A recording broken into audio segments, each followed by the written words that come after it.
Hello and welcome to today's episode on the 100 days of growth. Today we are going to be looking at a very interesting topic in JavaScript, something that I consider really interesting. Everybody tells you not to use var, but they don't tell you why. So we are going to look at why should we not use var, and we're going to start with a classic bug that var gives us. So let's console log name, and let's try to define name using var. So let's call this John Doe. Let's also console log age, and then let's define age using let. Now I already added my HTML, so this is already connected, and I already connected it as well to my JavaScript. I'm running on live server. So if you come here, you see it gave you John Doe. It did not throw an error, but let's throw an error. Why? Because it is expected to throw an error. If my code reads from top to bottom, then it should not instantiate a value that is yet to be defined. So you might be asking, why does it behave this way? Let's look at another classical bug with var, and then we can understand why it behaves this way. So we are going to quickly use the function declaration, and we'll say process. Let's say process user. So we'll try to process user in this function. Now let's console log that user, and then we're going to say if true. So this is always going to run.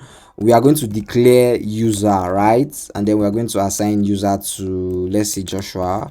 So user is me. And then we're going to say console log user, right? This same user. So now if we call this function process user, and we go to, so this is not going to run because there's a bug here.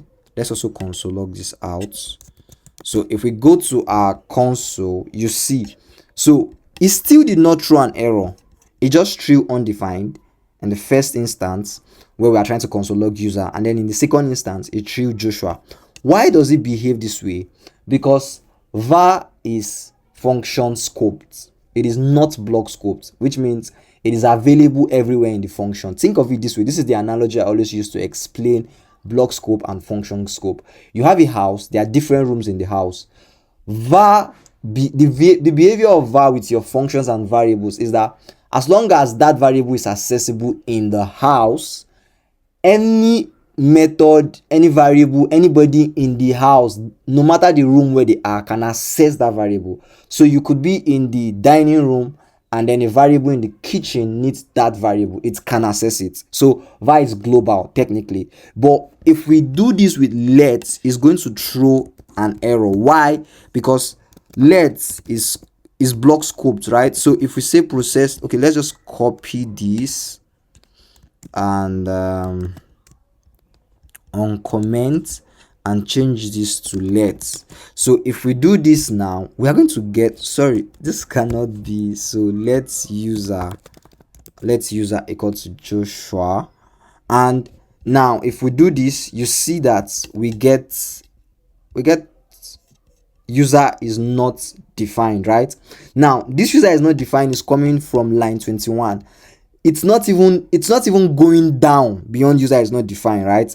If we comment out the user is not, this console log, you should see another error, right? You should get another error from line 27. So both lines would amount to an error, but that's not the case with var.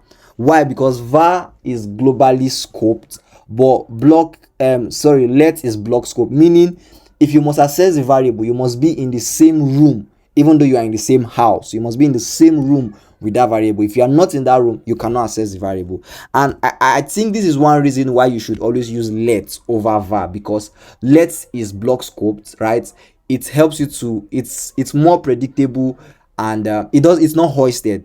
var is hoisted means it can be lifted. So you can access name at the top even though it has not been initialized here, right? As long as name is in your code, you can access it. That's what we call hoisting, and that's a very quickie a very bad behavior with var, why most people do not use var. So let's also comment this out so we can continue. Another classic bug, which is a very classic bug in loops, is when we run the for loop, you say var I equal to 0, you say I let's say less than 5. Yeah, let's just follow the autocomplete, and then you say I plus plus, and you know you do a set timeout. Let's do a set timeout so this can run within 100 milliseconds. And here we want to console log I. What do you think this will give us? No Okay, what do you think this would give us? You'll be expecting this would give us, but let's see what it's going to give us. You see, it gave us just one variable for the whole loop. This is something that is very, very, very crazy, very, very tricky if you understand loops. But if we do this with let's, right, let's say let's j, let's just use autocomplete. This helps us to be fast. Now if we see let's j, you see that let's handles loops completely different from var. So let gives us a variable for every single iteration, which is why we have 0, 1, 2, 3, 4. So for every single iteration, it looks at this variable, so it reinitializes the variable for every single iteration.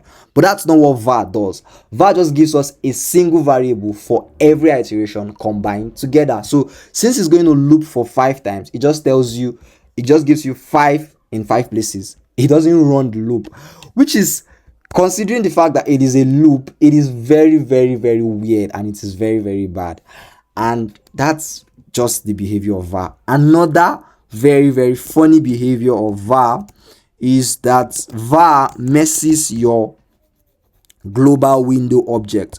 So if we say I am a global, let's say I'm a global var, and we try console logging this using the window.global var, this is going to give us something. It's going to tell us I'm a global var, and this is where it gets crazy.